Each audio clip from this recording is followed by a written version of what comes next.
Saudações, vigia das pessoas.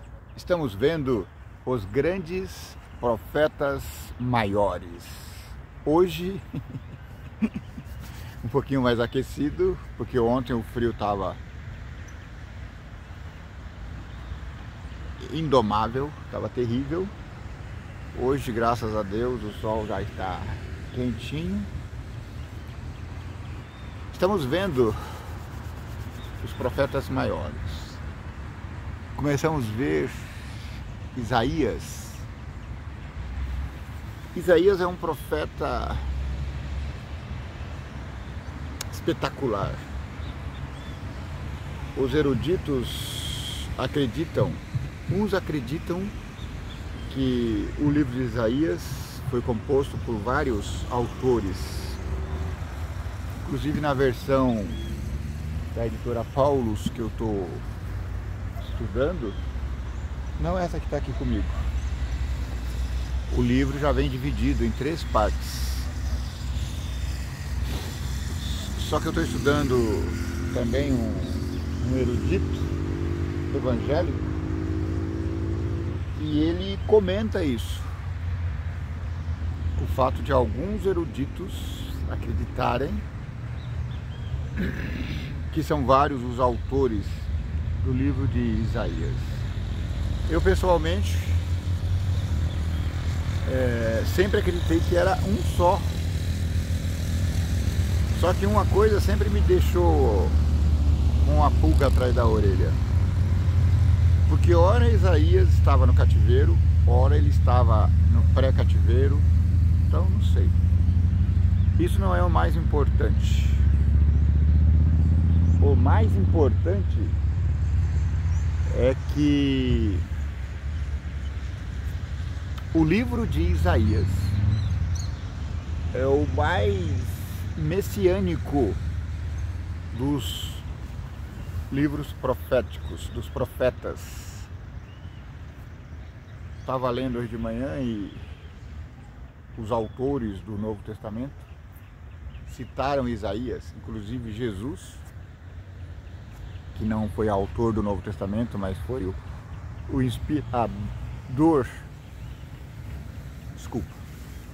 foi o inspirador de todo o Novo Testamento. Então, parece que é 411 vezes citado o livro de Isaías. E nós já falamos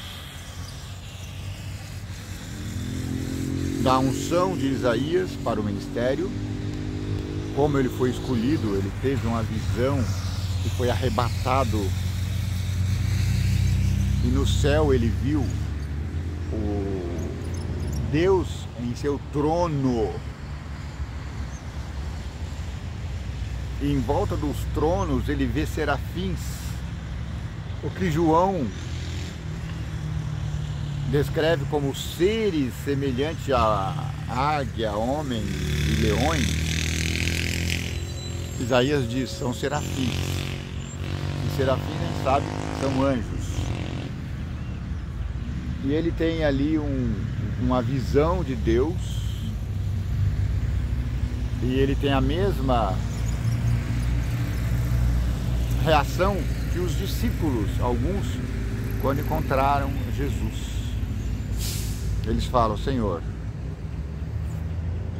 fica longe de mim porque eu sou homem de lábios impuros.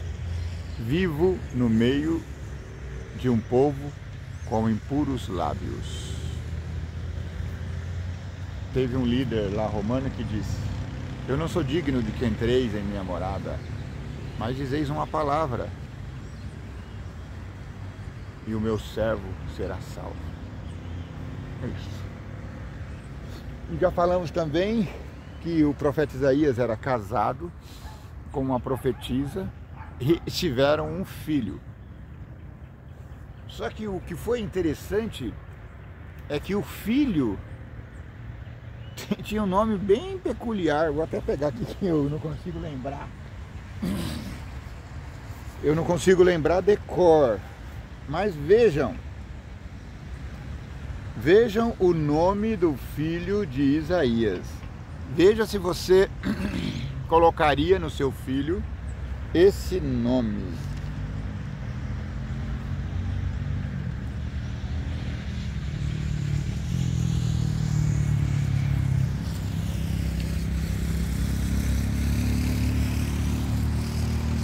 Ah, não estou achando aqui.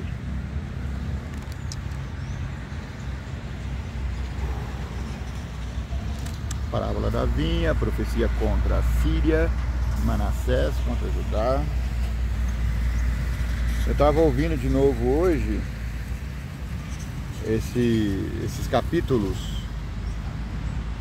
e aí estava observando o rei da Síria falando do ataque que fez a Jerusalém, a Israel. Ele fala assim: esse povo idolátricos, esse povo que serve a deuses estranhos, esse povo pagão. Só depois de vários minutos foi que eu entendi que ele estava falando das pessoas de Judá, do povo de Jerusalém. Sim, para você ver como é doído.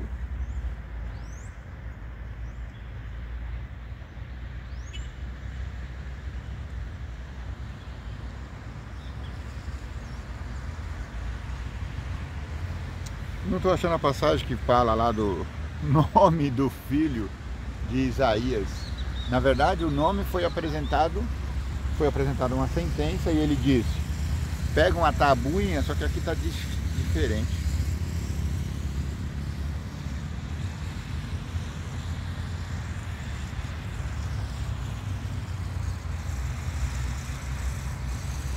Ó, e fui ter com a profetisa, e ela concebeu e deu à luz um filho.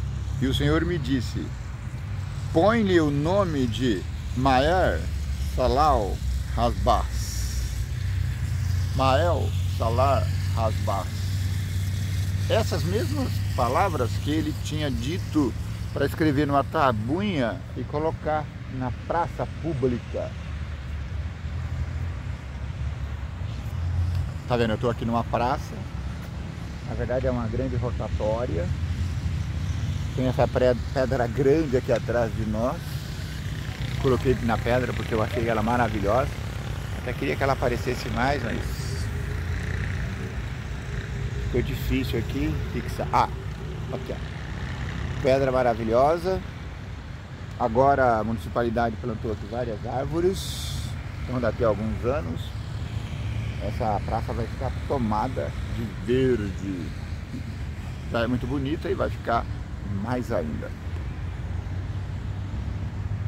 E ele falou: coloque na praça essa tábua e escreva. Esqueci de novo. Ai meu Deus do céu.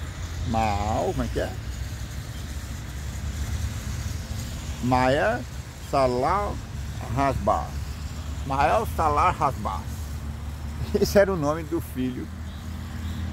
É o nome que Deus mandou o profeta colocar no seu filho. E qual era o nome do seu filho? E o que significava esse nome? Eu já comentei no vídeo anterior. Eu troquei em miúdos. Troquei para o nosso português. É como se alguém estivesse dizendo: perdeu, mané. Sabe quando o ladrão vem te assaltar? Eu sei que talvez para alguns essa imagem não vai se parecer, mas quem mora nos grandes centros, pelo menos uma vez já teve essa experiência. E alguns dos assaltantes são tão audaciosos que ele diz: perdeu, mané. E aí você tem que entregar o celular, tem que entregar o dinheiro. Entende? Então, traduzido para o bom português é isso. Então a placa dizia duas coisas: furto rápido e pilhagem geral. Furto rápido, pilhagem geral. E esse foi o nome que Deus mandou o profeta colocar no filho que ele teve com a profetisa, sua esposa. Engraçado, né? Os dois eram profetas, marido e mulher profetas. Ela levantava de manhã e ele falava para ela: o Senhor me mandou uma revelação para você, uma profecia. Aí a mulher falava assim: ah, é verdade? Fala aí que eu também tenho uma revelação do Senhor.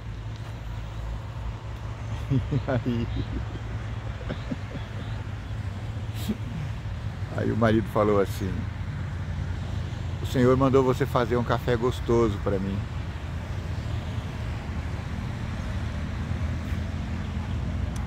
Com pão assado. E aí a profetisa falava: ah, ele também me falou uma coisa, eu vou fazer. O que o Senhor mandou eu fazer, eu vou fazer. Mas ele também mandou uma profecia para mim que vai entregar para você, meu marido. O Senhor mandou você lavar toda a louça depois. E a vida segue. Viveram felizes para sempre. O casal profeta é uma bênção.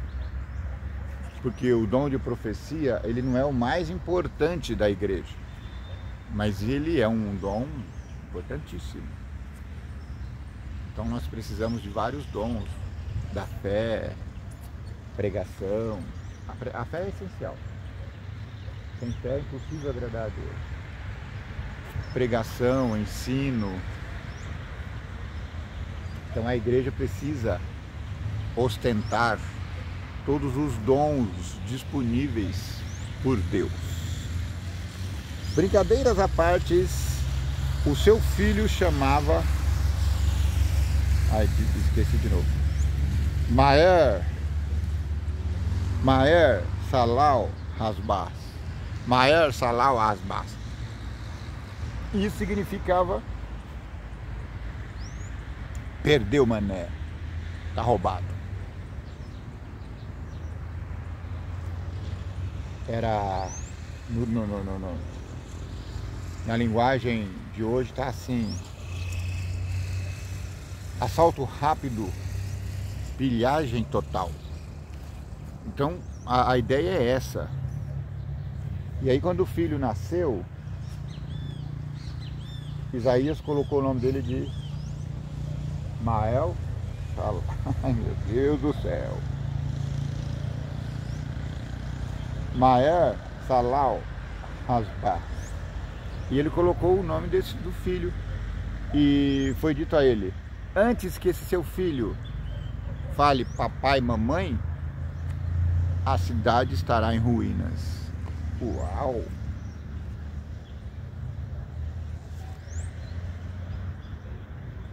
Eu já falei também do menino que nasceria, né? Porque o menino nos nasceu, um filho se nos deu, e o principado está sobre os seus ombros, e o seu nome será Maravilhoso, Conselheiro, Deus Forte, Pai da Eternidade, Príncipe da Paz. Do incremento deste principado da paz não haverá fim sobre o trono de Davi e no seu reino, para afirmar e para fortificar em juízo, em justiça, desde agora para sempre.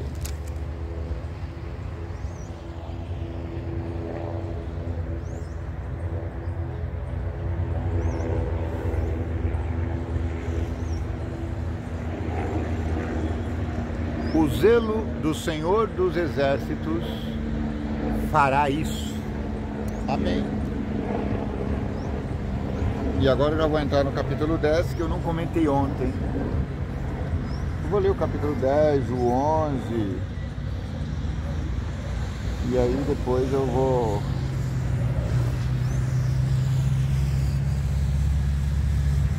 A gente continua depois, né? A gente tem que ir bem devagarinho, porque o livro de Isaías é muito denso, tem muita informação. Então é muita coisa para digerir. Então, senão nós vamos ter uma congestão profética. É muita profecia. Ai dos que decretam leis injustas e dos escrivãos que escrevem perversidades para prejudicarem os pobres em juízo e para arrebatarem o direito dos aflitos do meu povo, para despojarem as viúvas e para roubarem os órfãos. Mas que farei vós outros no dia da visitação e da desolação que há de vir de longe? A quem recorrereis para obter o socorro? E onde deixarei a vossa glória? Sem que cada um se abata entre os presos e caia entre os mortos. E agora vem a parte que eu comentei com você. Apesar de a Assíria ter subjugado Samaria, Deus disse: eles fizeram ainda mais do que eu mandei, porque o rei da Assíria, que reinava na grande capital, Damasco, e não Nínive. Nínive também era uma grande cidade, mas acho que foi em tempos diferentes. Ele tinha outros planos. A ideia dele era subjugar os povos, acabar com a idolatria e passar a controlar esses novos conquistados. Essa era a realidade. Entende? Então Deus fala: vai vir também sobre eles o juízo divino. Não vai ficar de graça não, meu amigo. Assim como Babilônia não ficou impune diante do que ela fez com Jerusalém, a Assíria não ficou impune diante do que fez sobre Israel. Samaria, Jerusalém, capital de Judá, e Samaria, capital de Israel. Porque brotará, agora já estou no capítulo 11 de Isaías. Porque brotará um rebento do tronco de Jessé, e das suas raízes um renovo frutificará. Ó, um broto brotará em Jessé, que é o pai de Davi. E esse vai reinar eternamente. E repousará sobre ele o Espírito do Senhor, e o Espírito de sabedoria e de inteligência, e o Espírito de conselho e de fortaleza, o Espírito de conhecimento e de temor do Senhor. E deleitar-se-á no temor do Senhor, e não julgará segundo a vista dos seus olhos, nem repreenderá segundo o ouvir dos seus ouvidos, mas julgará com justiça os pobres, e repreenderá com equidade os mansos da terra, e ferirá a terra com a vara de sua boca, e com o sopro dos seus lábios os matará. O ímpio, e com o sopro dos seus lábios matará o ímpio, e a justiça será cinto dos seus lombos, e a verdade cinto dos seus rins, e morará o lobo com o cordeiro, e o leopardo com o cabrito se deitará, e o bezerro e o filho de leão e a nédia ovelha viverão juntos, e o menino pequeno os guiará. Está vendo? O profeta Isaías viaja, voa longe. Ele já está falando da nova experiência na terra, porque as profecias dizem que Jesus voltará e nos levará para o céu. Muitos conhecem como o arrebatamento. E viveremos no céu 1000 anos. Nesse período, a terra será transformada num grande jardim. como esse aqui, claro, mais belo. E aí então, ao cabo desses 1000 anos, o povo santo descerá na Nova Jerusalém e ficará livre a viver nos campos do mundo. Então conta aqui que o lobo, o leão vão se dar bem. Uma criança pode conduzir um animal feroz, porque não haverá mais ferocidade.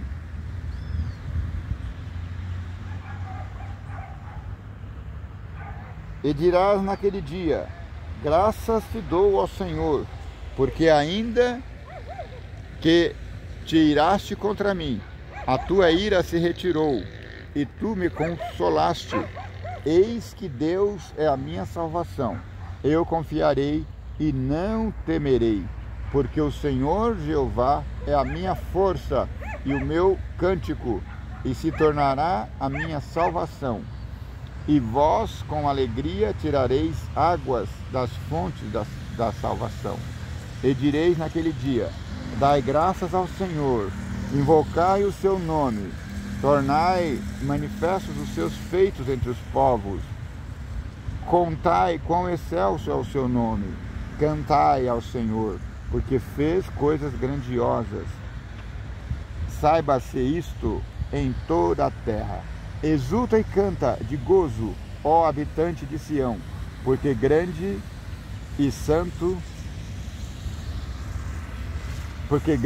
é o Santo de Israel. Amém? Próximo vídeo nós vamos falar sobre a ruína de Babilônia. Muito interessante. Hoje, grande feriado nacional. Só um senão aqui, viu, gente? Não podemos esquecer que o nosso Brasil foi colonizado pelos europeus católicos. E o Brasil foi católico por muitos anos. Até o começo do século passado, o Brasil era hegemonicamente católico. Então, é natural que se reconheça que existe em nosso país vários feriados religiosos. E quando se diz feriado religioso, eu não estou me referindo a todas as religiões. Hoje, por exemplo, que dia que é hoje, você sabe? Quinta-feira. Eles chamam de Corpus Christi. Esse feriado, não lembro agora qual foi o Papa que instituiu, mas Leão VI, não lembro, perdão. Eu vejo as coisas e depois eu esqueço. Mas ele instituiu para que fosse adorado o corpo de Cristo. E nesse dia se faz romarias. Romaria não é o termo, peregrinação. Não é peregrinação também? Como é que é? Esqueci como é que chama. Fugiu o nome técnico. Mas é o dia que o corpo de Cristo, que está em toda a Igreja Católica, não sei se exatamente em toda, mas quando eu era criança eu lembro que tinha na igreja, ou era levado nessa época para visitação. Eu lembro que eu fui na grande catedral aqui em São Paulo e tem uma tumba lá de vidro, não sei se vocês mudaram agora, é arrepiante. E aí eles fazem isso, fazem as procissões, tem aquelas procissões, a palavra que eu queria achar, faz aquelas procissões e vão cantando o hino da igreja. E muitas cidades desenho nas estradas para passar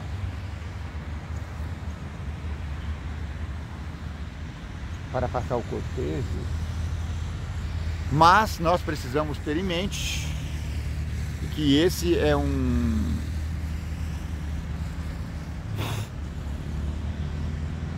entendimento da Santa Igreja Católica. Só que hoje nós estamos vivendo num país que não é mais tão católico como há 100 anos atrás. Então não se entende muito esses feriados nacionais religiosos, porque eles não correspondem exatamente ao anseio da sociedade como um todo. Pessoalmente, eu até acho que nós deveríamos ter mais feriados históricos que tivesse ligado à história, e aí se justificaria alguns feriados religiosos, como o dia de Anchieta. Não sei se existe, mas foi o padre que fundou a cidade de São Paulo, uma coisa assim. Eu já fui lá no Mosteiro São Bento, é muito interessante. Mas nós deveríamos ter mais feriados ligados à história do que ligado à religião, porque hoje, não sei agora a percentagem correta, mas seguramente a metade do Brasil não é mais católico. E agora uma informação que talvez você fique espantado: você que é católico, boa parte da outra metade que é católica faz parte do catolicismo moderno, o catolicismo que a gente chama de carismático, pentecostal. Mas o feriado está aí, graças a Deus a gente pode tirar um dia de folga. Eu vou aproveitar para fazer minha caminhada diária, arrumar a casa. Arrumar a casa é modo de dizer, porque a gente passa a maior parte do tempo descansando.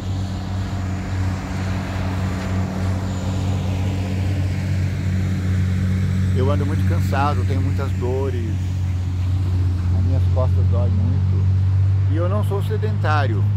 Esse mês eu vou caminhar, ainda não completou, mas vai dar 500 mil passos. Isso equivale a quase 500 quilômetros, porque meu passo é grande, meu passo é 1 metro, ou quase isso.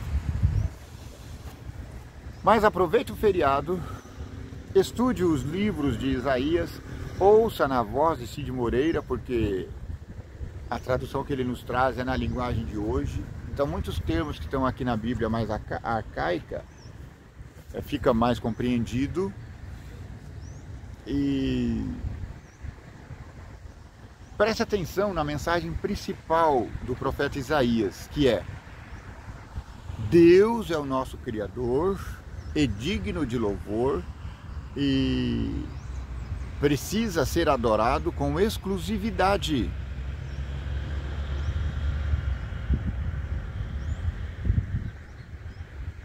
E ele fala sobre os rituais que eram pagãos naquela época, que continuam pagãos hoje. Então cuidado para você não acabar se envolvendo em rituais que não são exatamente adoração a Deus, tá bom? Porque esse menino que Isaías fala que nos foi dado, ele foi nos tirado pela cruz. Ele foi colocado realmente na tumba, mas não se explica, não se justifica ter nas nossas igrejas o corpo de Cristo ressuscitado, tudo bem, mas ele está lá na tumba, colocado numa caixa.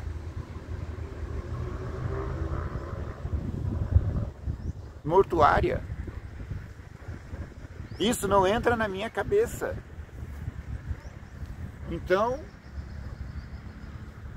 Eles explicam várias coisas, eu já vi várias explicações sobre isso,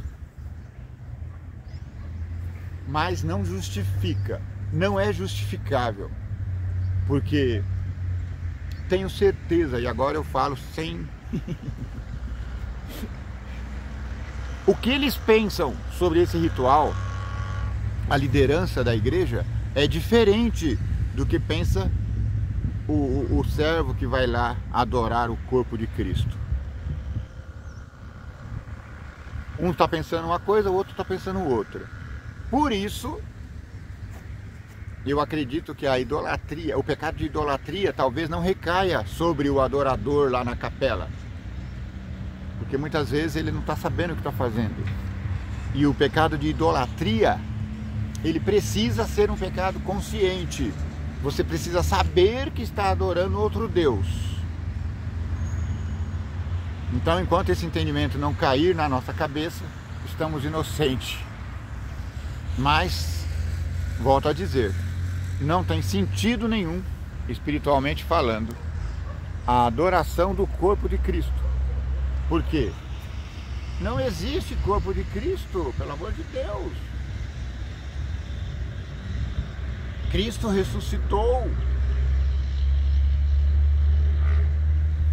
Quando as cruzes, por exemplo, tem lá nas igrejas, inclusive em algumas repartições públicas, existe o crucifixo com Cristo crucificado. Existe também crítica a isso, mas eu até relevo, porque o Cristo crucificado aponta para o sofrimento do Cordeiro de Deus. Mas ainda assim não é motivo para adoração. Eu não deveria fazer a... Como é que chama? Genuflexão? Eu não deveria me curvar diante do crucifixo, porque isso pode redundar em adoração idolátrica. Por favor, me entendam. Eu só estou tentando aqui explicar porque os meus queridos irmãos católicos ao redor do mundo, eu comunguei dessa fé nas primeiras décadas da minha vida, primeira e segunda.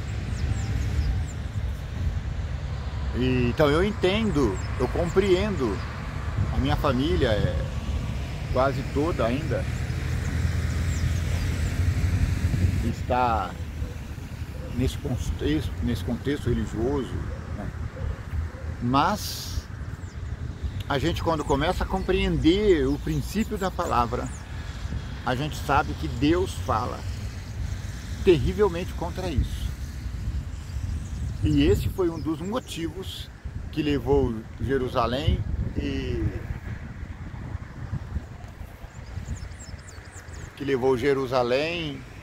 e Samaria para o cativeiro. Então, é a idolatria que leva o povo de Deus à perdição. Então, eu posso cometer idolatria inocentemente? Não. Idolatria é um ato consciente. Eu decido adorar o sol. A partir de hoje eu vou adorar o sol. Entendeu? Tem que ser isso.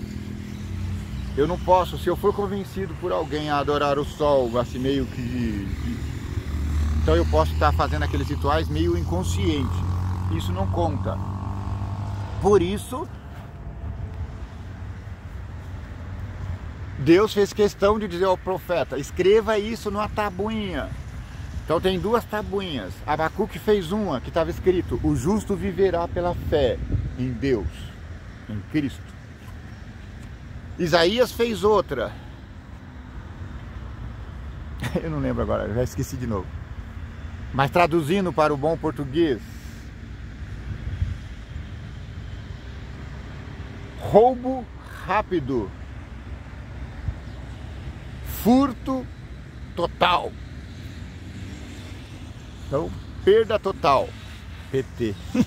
Perda total. O Brasil está em perda total. Entende? Então você precisa ler a profecia, os profetas. Não tenha pressa, leia um capítulo por dia, ouça um capítulo por dia e vá meditando sobre isso,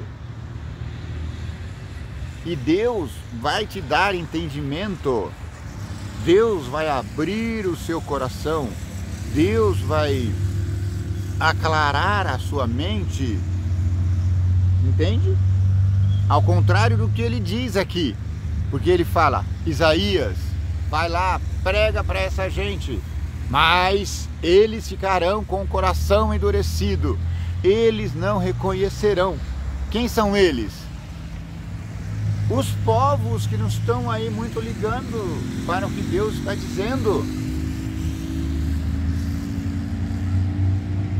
Porque se eles conhecessem o fino da palavra de Deus, eles se converteriam por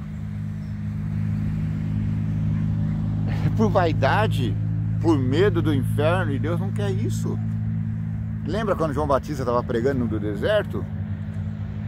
Ele falou assim para eles, raças de víboras, quem foi que alertou vocês para fugir do dia da grande ira de Deus? Então, Deus não quer essas pessoas. Deus quer homens e mulheres de corações puros e que possam dedicar-se totalmente a Ele. Muito obrigado porque você esteve aqui. Tenha um feriado bom, maravilhoso, com a família.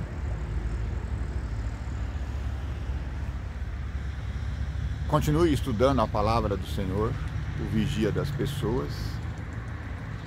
Continue aqui no canal. Se inscreva se você chegou aqui por acaso e ainda não foi inscrito. Compartilha, porque isso é muito bom, porque quanto mais gente ver isso, melhor vai ficar. Eu prometo melhorar com os dias. Eu falei que estava quentinho hoje, mas já começou a esfriar de novo. O sol já se trancou ali atrás das nuvens. E eu estava ouvindo hoje Jó, porque é assim, sempre que eu tenho tempo livre, eu ouço Jó. Como hoje. Eu acordei cedo, não ia trabalhar, aí eu ouvi Jó. Consegui chegar até o capítulo 32. Agora eu vou para casa ver o resto. Eu adoro ouvir o livro de Jó. Eu já ouvi o ano passado, eu contei, esse ano eu não estou contando. Mas o ano passado eu ouvi mais de 50 vezes o livro de Jó. Então eu estou conseguindo entender alguma coisa do livro de Jó. Ouça então, porque a profecia bíblica diz, feliz aquele que lê, e felizes são os que ouvem. Então hoje, mesmo as pessoas que não sabem ler, elas podem ouvir e aprender, e depois transmitir o que aprenderam. Por exemplo, se eu não soubesse ler, eu ouviria na voz do Cid Moreira, entenderia e depois passaria para os demais. Tá entendendo? Então, é importante ser alfabetizado? É, claro, essencial. Mas hoje, com a tecnologia, tudo se ensina, tudo se aprende a todos. Então eu não preciso necessariamente do ambiente escolar para ensinar, porque a escola tem como objetivo alfabetizar. E a alfabetização hoje em dia, como é que eu falo isso sem fazer com que entendam me mal? É uma luta. A alfabetização é uma luta, e muitas vezes a criança sai do 5º ano e ainda não sabe ler, escrever. Mas mesmo essa criança que está hoje nessa situação degradante, ela ainda pode ouvir e aprender e depois passar para outro. Entende? Então nós estamos chegando num momento no mundo de novo que todos têm acesso a tudo, graças a essa maravilhosa rede internet que estão tentando barrar, que não consigam, que todos possam falar o que querem, o que quiserem aqui na rede. Porque aqui existe ensinamento. Se você não gostou do modo que eu estou ensinando, troca o canal, vai para outro, entende? Tem pessoas muito boas, melhores até do que eu aí, falando a mesma coisa, com muito mais erudição. Mas o importante é que temos várias opções de aprender. Lá na América eles têm o Home Escola. Como é que é? Home Escola? Não lembro agora a palavra. Mas é a escola em casa. Então lá já existe uma instituição assim, chamada Escola em Casa, onde os pais ensinam seus filhos em casa. Aqui no Brasil estão tentando fazer isso. Tomara que consigam. Só que a esquerda do mundo, ela não privilegia isso, porque ela não quer necessariamente ensinar, ela quer abarcar os nossos filhos e doutriná-los. Ai, mas isso aí já é um assunto que é pra... não é o foco aqui, esquece. Relaxa, relaxa, relaxa. Muito bem, muito obrigado. Eu tô ficando com muito frio, coloquei uma blusa mais leve, porque tava sol e agora tá frio de novo. Eu acho que eu nem vou mais continuar a minha caminhada, vou abortar a caminhada, vou voltar para casa. E vou me aquecer de novo e mais tarde eu vou. Porque eu achei que o sol fosse se firmar e esquentar. Não aconteceu. Ó, eu tô ficando com frio, igual tava ontem de madrugada. Que o vigia das pessoas te abençoe e te guarde. Que o vigia das pessoas tenha misericórdia de ti. Que o vigia das pessoas faça resplandecer o teu rosto sobre ti. Que o vigia das pessoas te dê paz.